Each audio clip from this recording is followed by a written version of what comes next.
EU foreign ministers are gathering in Brussels for the third annual Indo Pacific Forum, but the world's two top superpowers will not be participating. China has never been invited, and the US, which attended last year's session, did not receive an invite either, while the bloc has kept the guest list private, with officials saying details will be released at a later date. That's right. On the agenda, security cooperation, trade and climate change, among other issues. Security concerns with China will likely be a central theme as well, with the possibility of escalated tensions in the Taiwan Strait and South China Sea in focus.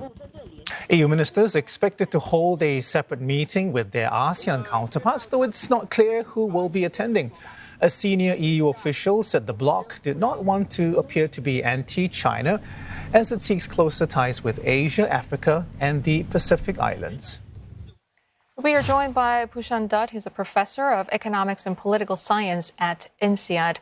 Professor Dutt, firstly, just let's talk about the absence of world's two superpowers, the U.S. and China. While Beijing's absence is not really surprising, given they were never invited, the exclusion of Washington, the U.S., this sort of marks a departure from the previous forum. What could be behind this decision? So I think we have to think of this in the larger context. So what we are witnessing right now is a reshuffling of the global order. So countries are either lining up on the US side or the Chinese side. Some are doing it voluntarily, some are being forced to. But there are a bunch of countries in Europe and Asia who actually want to pursue their own interests, aligned with their own values, without overbearing pressure from either the US or China. So as a result, that could be one of the reasons why they've excluded the US from participating. But another reason could be that the Europeans are very worried about the upcoming US presidential election. So, they can see a scenario where Donald Trump comes into power, pulls out of NATO, starts a trade war. And in that scenario, they bear a lot of risks. So therefore, they're trying to create different alliance structures with different parts of the world. Prof. Dutt, okay, very interesting. The potential return of Trump is one. De-risking with China already, I know something the Europeans have been thinking about. Can you kind of outline for us what are the potential opportunities, that the Indo-Pacific might present to the European Union as it thinks about these two huge issues? And of course, there's also the ongoing situation with Russia and Ukraine. So I think the first thing is that the term Indo-Pacific is somewhat of an awkward construct, right? It spans anything from Africa to South America. So I think it's better to think of this as a geopolitical construct rather than you cannot think of this as a natural free trade area.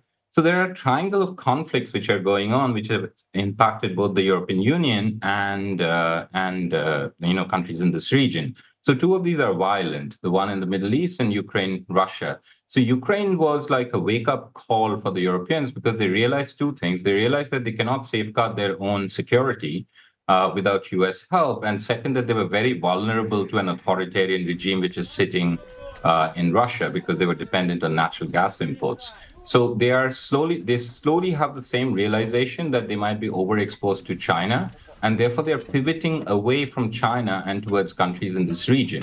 But the conflict that they're most worried about, of course, is if the slow simmering potential conflict over Taiwan. Bloomberg has an estimate that if there is either a blockade of Taiwan or if a war breaks out, then the global economy will take a $10 trillion hit. Now, even if we doubt those estimates, we know that number is going to be very big, and hence the pivot towards this region. So some of the flashpoint you pointed out, the Indo-Pacific or Taiwan Strait, but also South China Sea as well, right, Professor? So how do you assess the current level of unity among EU member states in addressing this potential security challenges in this part of the region? So with the European Union, you always have to recognize the fact that it's an agglomeration of countries which have different levels of development, different histories, languages, cultures, and even different interests. We just saw that Viktor Orban had actually blocked aid going to Ukraine for about a month. Now, this is also true for ASEAN. ASEAN is also an agglomeration of countries which are where the interests sort of don't align. Just to give a parallel, ASEAN countries are struggling with what to do with Myanmar and its junta. So the Europeans have a lot of experience in terms of slowly getting to their objective. They are more patient. They recognize the interests of different countries. So in a sort, this is their competitive advantage. So therefore, in the longer term, I would be optimistic that, they can get to, more trade treaties, investment treaties, tackling climate change while negotiating with countries in this region. Prof. Dutt, I want just to pick up on that point you made about some countries which are perhaps a little bit more neutral. To use that term, the global south. You talked about the approval of that 50 billion euro package for Ukraine as well. I'm wondering whether or not the EU sees, a greater urgency to win over some of these countries, given the current state of play right now. And this is perhaps a forum that might work, to do that, perhaps. So maybe that is their objective. I cannot get inside their heads and think about the objectives, but I can think a little bit more about priorities. I think what is really important is that they safeguard ocean and maritime security, because we have already seen this impact from the attacks on the Houthis. European Union and ASEAN countries and countries in this region are major trading partners. So the Houthi attacks have actually doubled container traffic rates. And it's again the US which is actually doing the bulk of the heavy lifting and sort of guaranteeing security. And both the European Union and ASEAN are in a sense free riding. China is also free riding, in terms of the security umbrella that the US is providing. Is this sustainable? Because I think the big doubt is that the commitment from the US itself is not sustainable if the Trump administration comes in. Donald Trump has a transactional approach, so he's going to actually ask for some form of compensation if America is going to guarantee maritime security. So I think that should be one of their key focus, and of course climate change, and because that can lead to immigration across countries, and that could also be a potential security threat, because the European Union experienced something very similar during the Syrian crisis when migration sort of spilled across borders. Professor, beyond security issues, the countries would be looking towards EU on green transition, climate change policy solutions, and so on. Is Europe at a position to deliver? So I think the European Union is a big economy, if you think of this as an economy, right? So they're very serious about transiting into a cleaner, greener economy. So one of the big challenges that countries in this region will face is this carbon border adjustment mechanism. So what the European Union already has done is it has actually imposed auditing requirements for emissions in manufacturing processes. So just to give you a concrete example, Indian steel makers, for instance, are really struggling to comply with this. Now, there is a carbon tax on imports which is coming down the road, and this is actually going to impact the exports from this region into the European Union, and these might actually become uncompetitive.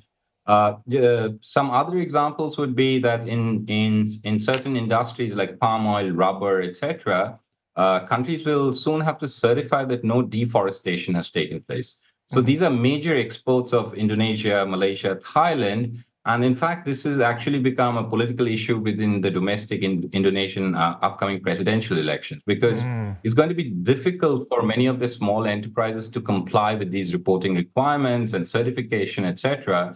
And that can actually start impacting their exports to the European Union. Prof. Dutt, this is the third forum now. My understanding is that the cooperation takes place in the form of projects.